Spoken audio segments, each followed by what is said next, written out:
que una porción que voy a compartir ahora es la continuidad a una conversación que Jesús venía teniendo con los discípulos. Jesús habló de muchas cosas cuando estuvo entre nosotros.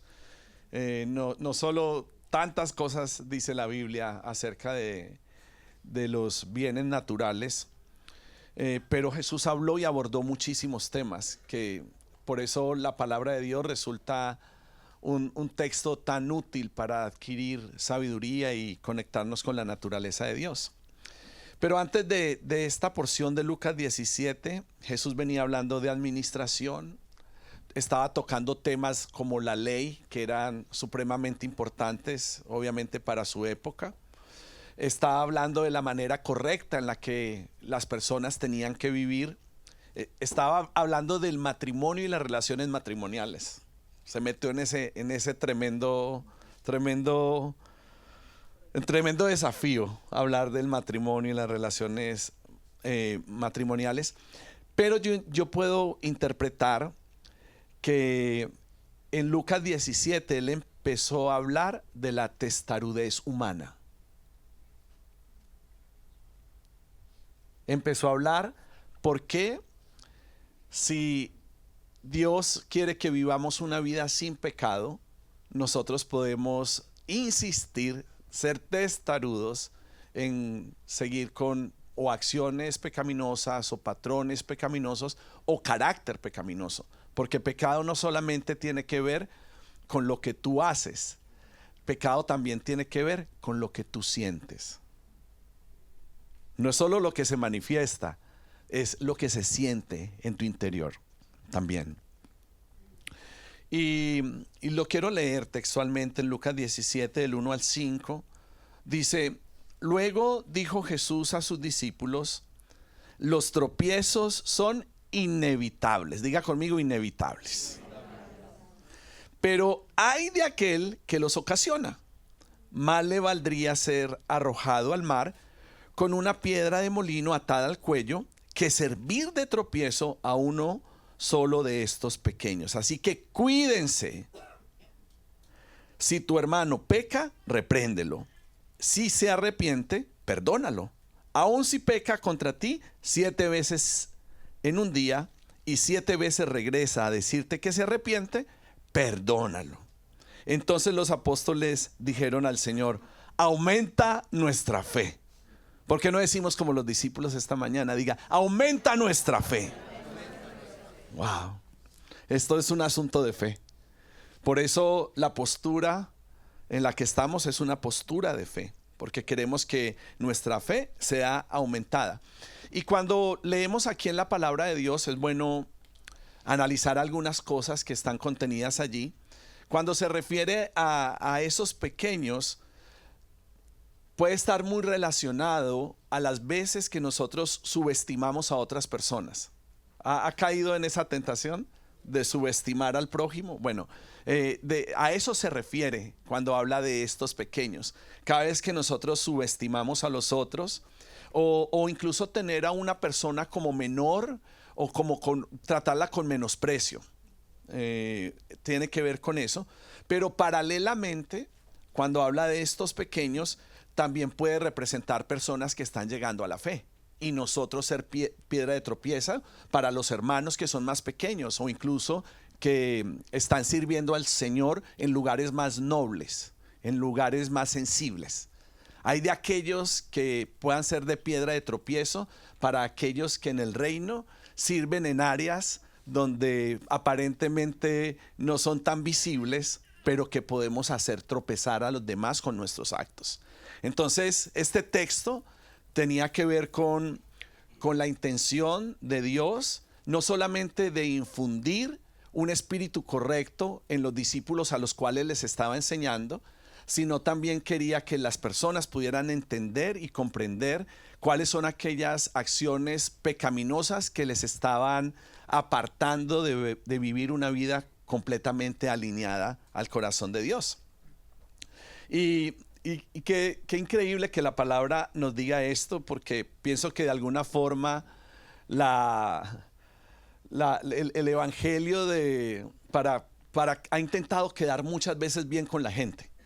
El evangelio ha intentado, o quizás no el evangelio, las personas que toman el evangelio muchas veces han intentado usarlo como si el evangelio te garantizara que nunca vas a tener ningún tipo de problemas, no vas a pasar por ningún tipo de circunstancias.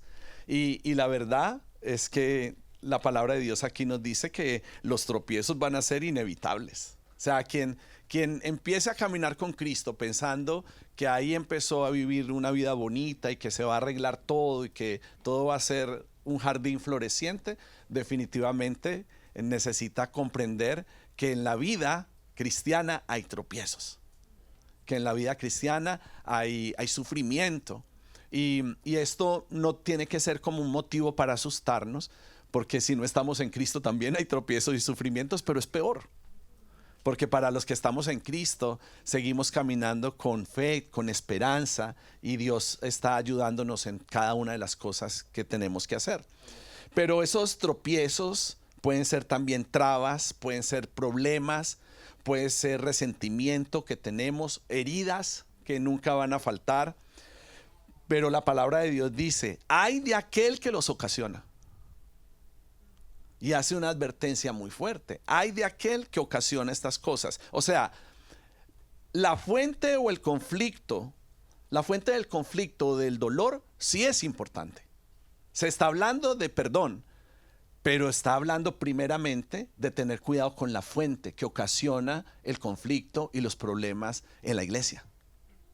Eso es lo que está diciendo. Hay que perdonar, pero ojo con la fuente. Yo prefiero ser de los que perdonan que ser una fuente incorrecta de algo que Dios realmente no está en el orden de su corazón. Entonces, nosotros tenemos que empezar a interpretar y ser francos con nosotros mismos, porque muchas veces nuestras motivaciones parecen buenas, pero no lo son. Vienen de una fuente incorrecta, vienen de un corazón interesado. Y todo lo que nosotros hacemos en nuestra vida viene de una fuente. Y es necesario que analicemos cuál es la fuente. ¿Por qué hice esto? ¿Por qué dije esto? ¿Por qué permití esto? ¿Por qué actué de esta manera?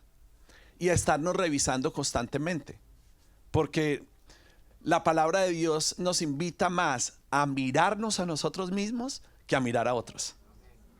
La palabra de Dios viene a eso. Nadie, es muy difícil convencer a otra persona que está en un error. Eso es misión imposible.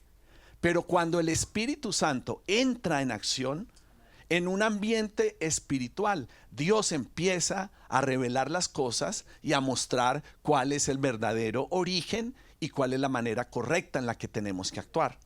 Pero tenemos que estar dispuestos a que Dios trabaje con nosotros.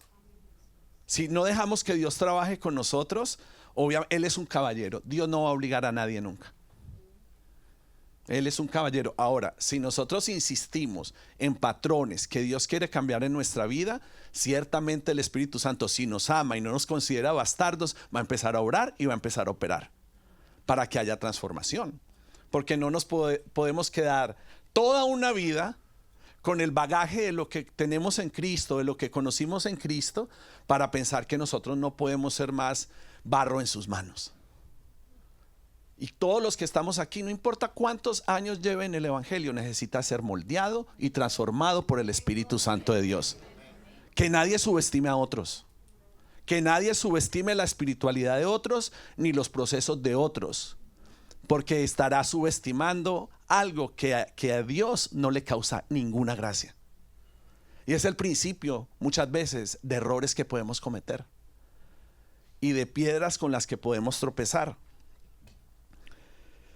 Y veo aquí en el pasaje de Lucas que todo llamado de atención, que toda reprensión tiene que estar unida con el perdón. O sea, no puede haber un llamado de atención si no hay una manifestación de perdón también. O sea, usted no puede acercarse a alguien a hablar de nada que lo haya inquietado si primeramente no se acerca con un corazón ya sano para asegurarse que está hablando desde la base de un perdón. o si no es pura carne. Si no va a ser pura carne, en lo que es temas de carne somos buenos nosotros. Hermanos, somos buenos porque esa es nuestra naturaleza. Estamos habitando en un cuerpo natural. Y para pedir perdón, como nos enseña la palabra, para ese perdón radical, porque muchas veces decimos perdón, pero es un cliché. Nos es fácil, hay gente que le queda súper fácil decir perdón, pero no cambia. Ay, perdón, perdón, pero no cambia. Perdón, perdón, pero no presta atención a la ofensa. No. Este perdón radical, para uno de verdad perdonar radicalmente, necesita fe. Para que sea radical, para que sea sincero, para que sea una expansión del corazón. Por eso los discípulos, que muchas veces los usamos como referencia de no, así no ay, se equivocaron y no tuvieron este panorama. Muchas veces vemos a los discípulos de la manera en la que nos enseñaron a través de cuando negaron a Jesús, si se tiró de la barca y un montón de cosas en las que ellos estaban aprendiendo y desarrollando su carácter. Pero en este caso, pienso que los discípulos fueron completamente acertados. Ese día esos discípulos estaban ayunados, habían orado, habían estado con el Señor y ellos pidieron correctamente. Ese día ellos estaban inspirados por Dios y por eso fue que ellos pidieron fe y no pidieron amor. Cuando Jesús estaba hablando de esto, ellos no dijeron, ay, aumenta nuestro amor, porque para perdonar uno diría que necesita amor. Porque como amamos a nuestros hijos y les perdonamos todo lo que hacen, entonces nosotros pensamos que el perdón viene desde una base de amor. Pero los discípulos no pidieron amor, los discípulos no pidieron compasión para poder perdonar, los discípulos no pidieron fuerza para poder perdonar. No, los discípulos pidieron, diga conmigo, fe. Eso es lo que tenemos que pedir. Eso es lo que hay que pedirle a Dios.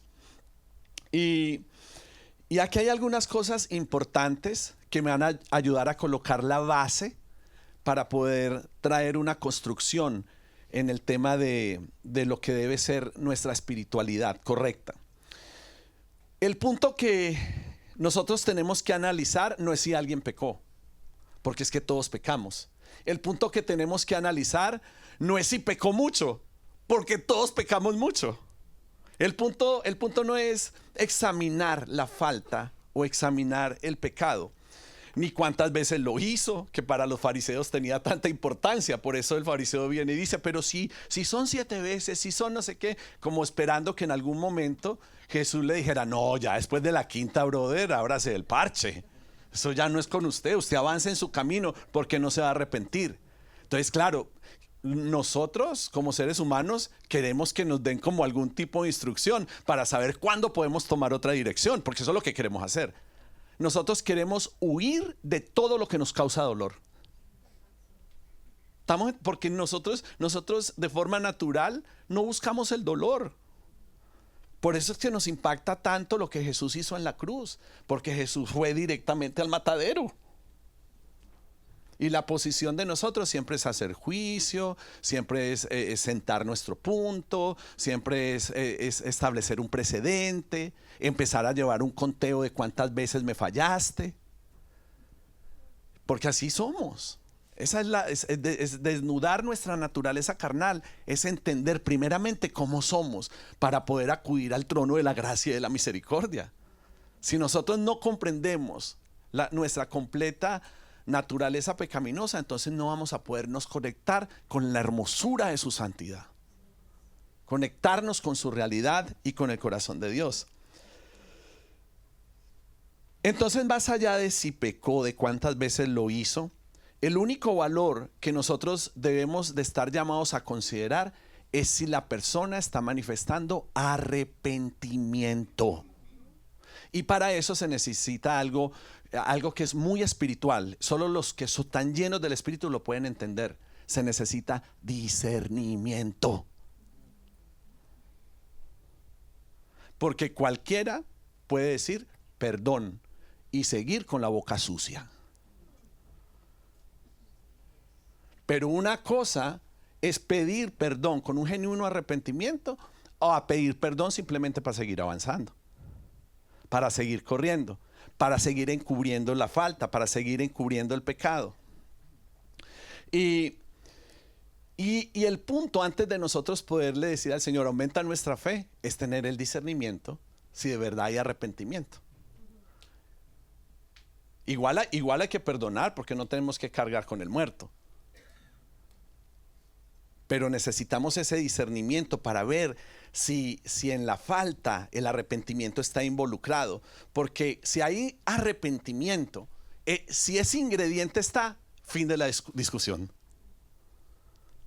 Es el fin de la discusión. Es punto final. Se arrepintió. Pero si no lo hay, definitivamente vamos a dilatar procesos y nos vamos a entrar en lugares que nosotros no quisiéramos entrar y vamos a empezar a desvalorar el trono de Dios y su justicia. Por eso creo que siempre que Dios va a despertar un avivamiento en una persona, en una iglesia o en una ciudad, tiene que partir por una postura de arrepentimiento genuina por todos sus pecados. Es como que queda ese aguijón como un recuerdo, no para vivir en condenación, pero el pasado y los errores nos mantienen con una actitud humilde y no soberbia, con una actitud de mansedumbre y no de altivez, con una actitud de humildad y no de venganza. Por eso las motivaciones con las que hablamos, las motivaciones de todo lo que hacemos, de todo lo que decimos, hasta cuando usamos las redes sociales, hay que pedirle a Dios que nos dé mesura, que seamos sobrios, porque si no vamos a usar las redes sociales como un desahogo de algo que queremos decir, pero que no nos atrevemos a dar la cara y decirla literalmente. Nos encubrimos en la mentira de las redes sociales para publicar una debilidad del corazón. Es un tema delicado, es un tema complejo, pero deja al desnudo el corazón de la gente. Eso deja al desnudo las motivaciones de las personas. Y es bueno que nosotros podamos empezar a entender cosas, porque Dios está llevándonos como hijos suyos y como iglesia a un nivel más alto de madurez. Dios quiere que nosotros podamos levantar nuestro estándar de espiritualidad y negarnos a permitirnos algunas cosas y negarnos a permitir que otros tiren el fango, los hongos y el estiércol en el patio de nuestra casa. No podemos permitir eso. No podemos permitir que otros vengan a ensuciar en nuestra vida y en la gente que amamos y en el esfuerzo que hemos hecho sirviendo a Dios muchas veces, la integridad de lo que Dios ha hecho, usando palabras, usando mensajes, usando intenciones, mostrando altivez, orgullo, frialdad, prepotencia, pero no arrepentimiento. Y que el Señor traiga sobre nosotros verdadero discernimiento para que podamos caminar no por lo que vemos, sino por lo que Dios nos muestra. Porque nuestros ojos pueden ser fácilmente engañados y nuestros oídos también. Empiece a cubrir su vida cada vez que alguien habla algo, cada vez que alguien dice algo, porque muchas veces si las intenciones del corazón no son correctas, podemos decir algo queriendo insinuar otra cosa. Por eso nada mejor que la claridad, la franqueza y ser directos. Le decía yo a Eri que por mi naturaleza, para los que no saben, yo tengo un gran defecto y una gran debilidad. Es que muchas veces intenté ser igual o mejor que Dios. Yo intentaba hacer las cosas tan perfectas porque ese era mi gran pecado. Yo no quería fallar, yo no quería equivocarme. Muchas veces yo quería ser mejor que Dios ante situaciones, ser más bueno que Dios. Y eso es un pecado muy grande, créame, es un pecado enorme que me costó, mejor dicho, no he terminado de parar de pedir perdón por la misma situación. Sigo pidiendo perdón por lo mismo. Y no lo quiero hacer más. Fui despedido del cargo de ser la imagen de Dios, de cuidar la imagen de Dios. Entonces Claro, imagínense un hombre que sirve a Dios genuinamente, que lo ama, queriendo agradar a Dios, cuidar la imagen de Dios y cuidando el entorno de las personas y de la gente, cuidando todos los detalles. Y con todo eso, falló un montón de veces. Con todo eso, le he fallado a las personas, o las personas han considerado que he fallado en algunas cosas. Y le decía a Eri, ¿sabes? Yo pienso que en este tiempo que estoy siendo más directo y no dejo pasar nada, sino que hablo las cosas cuando las tengo que hablar, Dios se va a glorificar más, porque por lo menos la gente va a entender completamente y sin filtros lo que su pastor está pensando y lo que está considerando y pesando desde el corazón de Dios, sin filtros y sin limitaciones. Y por ahí me puedo equivocar, pero es mejor esa equivocación.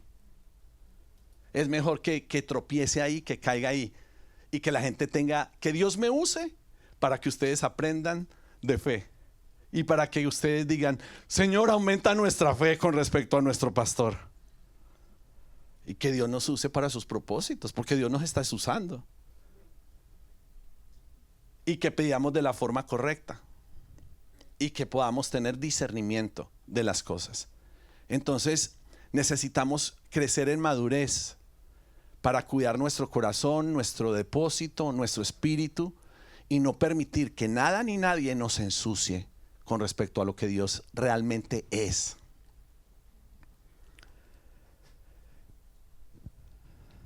Esto no lo iba a decir, pero ya que entré aquí lo quiero decir.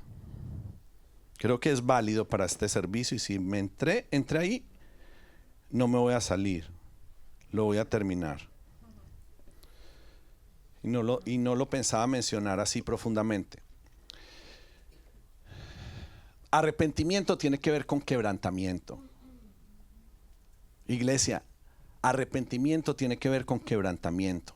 Porque el quebrantamiento es el que te lleva realmente a experimentar un arrepentimiento. Y yo no estoy hablando de tristeza emocional, porque estar tristes emocionalmente es muy fácil. Judas se puso triste cuando entregó al maestro. No es tristeza emocional. Obviamente no es altivez, pero el que está arrepentido da la cara, asume su responsabilidad y pide perdón las veces que sea necesario. Esa es una verdadera persona con arrepentimiento. Usted aplíquelo en la área en la que se debe identificar, bien sea como perdonador o como persona que tiene que arrepentirse. Aplíquelo en el área que le corresponda, que el Espíritu Santo distribuya cuál es la porción de cada uno de los que estamos aquí. Pero el arrepentimiento está alineado a hacerse responsable, a pedir perdón las veces que sea necesario, y el arrepentido no se victimiza. Nunca se victimiza. Nunca culpa a otros por sus errores. Y lo más importante, está dispuesto a vivir las consecuencias de sus acciones. Créanme que yo he visto gente arrepentida, quebrantada, que no les ha importado tener que experimentar cosas muy delicadas y consecuencias muy graves, pero porque verdaderamente están arrepentidos. Y mis respetos. Es gente de Dios. Es gente verdaderamente de Dios, con la naturaleza de Dios. Pero no, nosotros seguimos resentidos. Nosotros seguimos reaccionando en la carne. Nosotros seguimos diciendo, no. Esa clase de gente no, por favor. Pero alguien que estuvo dispuesto a asumir las consecuencias en su propia vida por sus acciones, manifiesta un verdadero arrepentimiento del corazón de Dios. Y a mí me genera confianza. Pastor, ¿y usted, porque esto qué tiene que ver? Usted va a ver qué tiene que ver. Usted va a ver dónde esto todo se va a hilar. Porque realmente esa confianza nos permite a nosotros poder entonces perdonar de la manera que Dios nos está diciendo. Entonces, ¿qué tengo que hacer, pastor, para enderezar el camino? Primeramente, tienes que buscar la misericordia divina, porque la gracia de Dios no se ha terminado. Hay gracia de Dios para todos, y Él está dispuesto a perdonarnos porque esa es su naturaleza. pero nunca use a otros para alabar su error, nunca use a otros para justificarlo. Y si usted verdaderamente está arrepentido, confiéselo todo. No deje ningún guardado, confiéselo todo, no deje nada oculto, no deje que nada permanezca en oscuridad, porque cuando algo permanece en oscuridad, ese algo es lo que usa el enemigo para no dejarte salir verdaderamente del ciclo. Te deja en paz por un tiempo. Ay, pero apenas usted piense que ya todo está marchando bien, sácate, vuelve y te atrapa y te lleva y te conduce por lugares donde no tienes que ser conducido. Esto funciona con los hijos. Cuando los esté educando, mire si realmente está arrepentido o si está manipulando. Porque ellos aprenden a decir perdón mecánicamente. Perdón los jóvenes que están aquí, pero como que no la pillamos. Y desde chiquitos desarrollan esa habilidad. Mire, no hay nadie que lo sepa conocer y leer mejor a usted que los niños y los adolescentes. Uy, no, es que te saben conducir, te saben manejar, te saben llevar. Es tremendo. Entonces, ¿qué necesitamos para no terminar, para que nuestra casa no terminen reinando nuestros hijos? Discernimiento, hermanos. Porque esa carita tan linda, esos ojos angelicales, esa belleza, como huele de rico, puede ser algo terrible en casa. Pues algo muy terrible en casa. Y necesitamos discernimiento. ¿Por qué? Porque somos responsables de que puedan crecer, de que puedan madurar y ahorrarle trabajo a sus esposos, a sus esposas y que después puedan tener unas vidas saludables y establecidas en el corazón de Dios. Entonces el arrepentido siempre va a buscar restaurar y restituir. E intenta ganarse la confianza de los demás. Pero para tú poder entrar en ese ámbito de restaurar y de restituir y de ganarse la confianza de los otros, tú tienes que despojarte de algo que pocos se quieren despojar: el orgullo. Del mismo orgullo con el que Satanás fue expulsado del lugar en el corazón de Dios, que tenía, como quizás ningún otro ser viviente lo hubiera podido tener. Él tuvo que despojarse. El que está arrepentido tiene que despojarse de todo orgullo para poder entrar en esa dimensión. Y cierro este punto con esto. El arrepentido trata de hacer las cosas bien de ahora en adelante. Y no confesar. Si no ha confesado, son pañitos de agua tibia que te llevarán al mismo lugar de destrucción. Hay gente que piensa que arrepentirse es dejar de hacer las cosas y decir, no, desde hoy yo lo voy a hacer bien. O sea, sí, listo, robé, pero a partir de hoy no voy a robar más. No está arrepentido. Es un cambio de conducta. Pero si no hay arrepentimiento, no va a experimentar la gracia divina que transforma para dejar de ser un ladrón a convertirse en alguien generoso. Entonces no le crea al diablo la mentira de que no, a partir de hoy no más pornografía, no, a partir de hoy no más adulterio, no, a partir de hoy no más mentira, no, a partir de hoy no más chisme. No. Usted tiene que arrepentirse, tiene que deshidratar esa carne, tiene que matar su carne. Y se mata confesándose. Se mata diciendo, hey, qué chismoso que soy, qué mentiroso que soy, qué manipulador que soy, qué embustero que soy. Tengo malas intenciones cuando hablo. Y empezar a reconocer las faltas, reconocer su naturaleza para poder empezar a experimentar la gracia de Dios. Porque tenemos que aspirar a la transformación de Dios. Tenemos que aspirar a eso. Si no aspiramos a una transformación de Dios, nos vamos a quedar ahí. Y religiosos, buenos religiosos, y con mucha teoría, pero sin experimentar la gracia salvífica de Dios, porque para eso murió Cristo en la cruz, no solamente para que nosotros tengamos tranquilidad de que vamos a ir al cielo, que nuestros pecados sean perdonados, sino para experimentar su transformación aquí en la tierra. ¿Copiado? ¿Cerramos? ¿Y avanzamos? Muy bien. Era para ustedes. ¿Qué tiene que ver todo esto? Que los discípulos pidieron que su fe pudiera aumentar, pudiera crecer.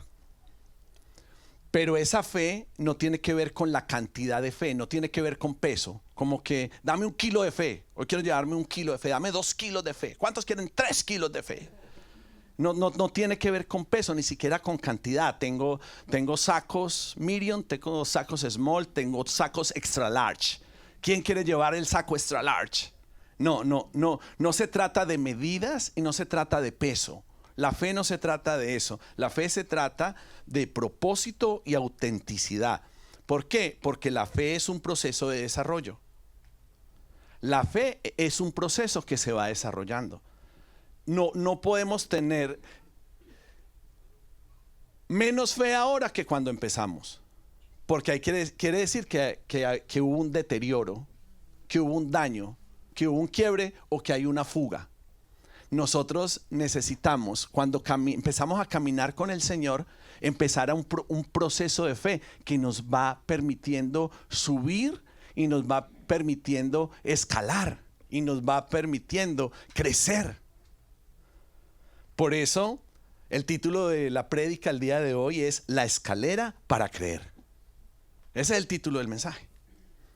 Y dejé casi que el título para el final, porque es importante establecer el fundamento que acabamos de colocar de lo que es el perdón, sustentado en un genuino arrepentimiento, para poder crecer en lo que se tiene que crecer para poder tener la fortaleza espiritual que todos aquí necesitamos tener, porque es un asunto de confianza.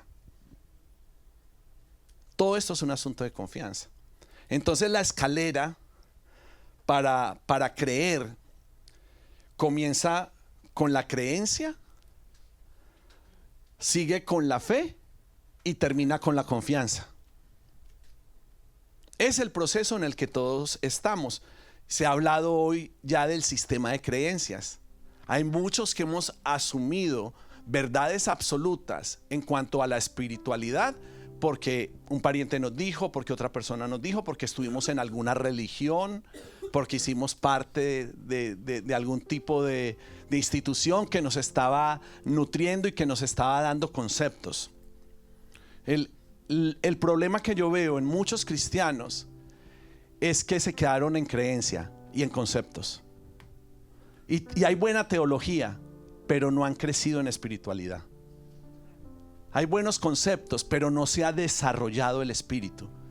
Y son como personas que empiezan a perder la vista y empiezan a perder el sentido de lo que Dios les ha llamado para hacer en su vida, con su vida y en su propósito.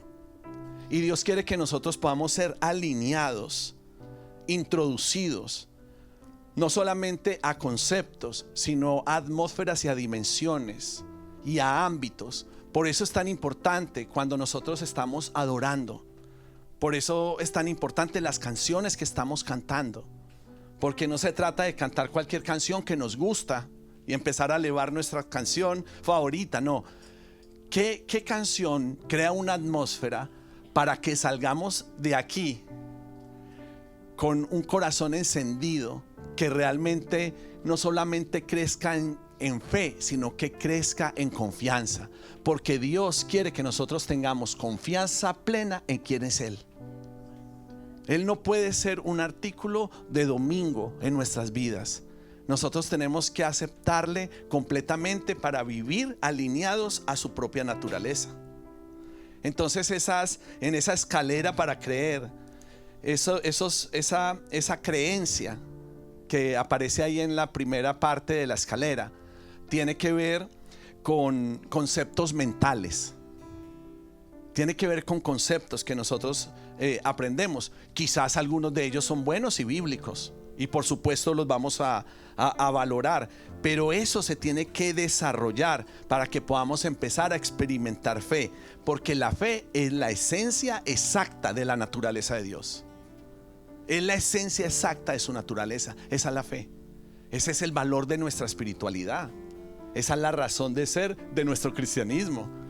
Eso es lo que el Padre quiere desarrollar en nosotros. Y los procesos que vivimos son para que nosotros podamos ir siendo desarrollados. De lo que aprendemos y bien sustentado bíblicamente pueda desarrollarse y convertirse y traducirse en fe en nuestras vidas. Para que el fruto pueda ser confianza. Porque ese es el fruto que Dios quiere que nosotros manifestemos.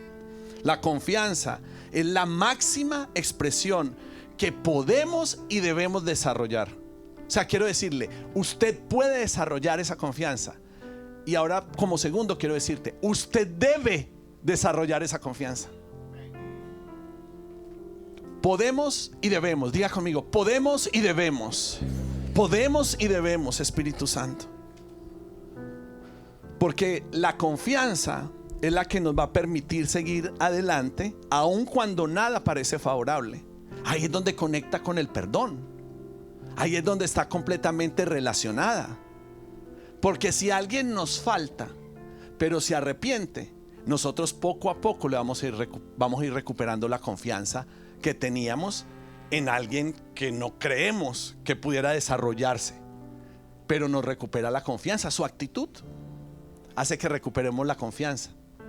De la misma forma Dios. Nuestra actitud de quebranto, nuestra actitud de arrepentimiento hace que Él nos vuelva a ver con confianza. Y quiero que sepan que en este tiempo Dios va a permitir que situaciones que vivimos, que pasamos, sean un instrumento para que nosotros podamos volver a tener confianza en Él y también que Dios pueda tener confianza en nosotros. Porque esto es de lado y lado, es una vía doble, de ida y de venida. Si confiamos en Dios plenamente, Él nos va a dar confianza también. Va a confiar en nosotros. Y es lo que el Señor quiere restaurar en las relaciones con Él, que se han perdido, se han hecho religiosas. Porque esa expresión de confianza nosotros podemos y debemos, porque es sumamente espiritual. Como hijos de Dios, que lo podamos hacer. Y entonces esa gracia y esa confianza de Dios nos va a permitir seguir adelante, aunque nada parezca favorable, nos va a permitir seguir hacia adelante. Por eso Hebreos 10:35 nos remata con esto. Por lo tanto, no pierdan la confianza, que lleva consigo una gran recompensa. No perdamos esa confianza, porque hay un galardón. Porque esa confianza también significa libertad. Porque esa confianza habla de confesar abiertamente nuestra fidelidad a Jesús. Esa confianza. Por eso algunos son tan reservados con su fe, encubiertos con su fe. No, yo aquí no digo que soy cristiano, porque es que alguien puede pecar porque sabe que soy cristiano. Alguien puede pecar por eso. No es necesario que sepan. No. Si yo tengo confianza, yo no me voy a esconder. Si yo tengo confianza, yo voy a decir a quién le sirvo y para quién vivo. Yo no necesito pasar encubierto, yo no necesito pasar desapercibido. No, yo tengo confianza. Soy un hijo de Dios. Soy un hijo de Dios, soy un hijo comprometido que sirve a la iglesia, que le encanta adorar, que le encanta leer la palabra. Me deleito leyendo la palabra de Dios. Es confianza, es seguridad de lo que somos. ¿Por qué lo vamos a esconder? Nosotros vamos a decir lo que somos en Él, porque tenemos plena confianza en aquel que nos ha llamado. Y nuestra espiritualidad entonces no puede estar de lado y no puede estar compitiendo con las ventajas de la sociedad, con las cosas naturales, con las cosas materiales, porque no se puede comparar con nada, porque hay un galardón, hay un premio, hay una recompensa. Hebreos dice que si mantenemos la confianza y no la perdemos, vamos a tener una gran recompensa. Es el fruto de nuestra fe. Y nosotros vamos a caminar no por interés, sino con confianza. Vamos a caminar con confianza. Porque, hermanos, Dios no nos debe nada. Dios no nos debe nada. Pero si somos sinceros y nos podemos presentar desnudos delante del corazón de Dios, tendríamos que decir que necesitamos ser despojados, desnutridos, desalimentados, desarraigados de toda ansiedad, de nuestras propias victorias. Necesitamos ser liberados de nuestras dudas, de la falsedad, de las tradiciones, de la religiosidad, del orgullo, de tener una fuente interesada al hacer las cosas, malintencionada. Y necesitamos despojarnos de un montón de cosas, porque Dios está diciendo: para darte confianza tienes que despojarte de esto, y entonces yo voy a llenar todo lugar vacío en tu vida. Pero despójate de lo que se opone, despójate de todo obstáculo, y entonces yo voy a darte de mi naturaleza, yo voy a darte de mi espíritu, yo voy a nutrirte con lo correcto. Pero de lo carnal hay que desnutrirse, de lo humano hay que desnutrirse, de la sabiduría de los hombres hay que desnutrirse. Y hay que buscar el corazón de Dios, hay que buscar lo correcto, para que entonces caigan paradigmas que tenemos en la fe y pueda crecer nuestra espiritualidad. Le invito a que se coloque de pie y que por unos minutos usted pueda derramar, de acuerdo a lo que el Espíritu Santo ministró, pueda entregar delante de su trono aquellas cosas que se convierten en obstáculo para que usted no pueda seguir subiendo esa escalera y pueda pasar de la creencia a la fe, de la fe a la confianza, y podamos subir juntos, y como iglesia podamos subir juntos para que Dios vuelva a tener confianza en nosotros y para que nosotros tengamos confianza en Él. Pero es necesario, iglesia, que nos acerquemos con confianza, que nos acerquemos con toda la fe para encontrar en Dios la fuente correcta, para que podamos acercarnos al trono de justicia, porque Dios es generoso, arde, y Dios quiere que nos acerquemos a ese trono de justicia, y Él en su generosidad, en su amplitud, Él nos va a recibir, Él nos va a entregar su compasión, Él va a derramar su bondad para ayudarnos en todo lo que necesitamos, porque el corazón de Dios es ese. Si nosotros lo hacemos sin intenciones incorrectas, y si todos los que estamos aquí podemos despojarnos por un instante de toda naturalidad y entramos en toda eternidad. Levanta tus manos un instante ahí.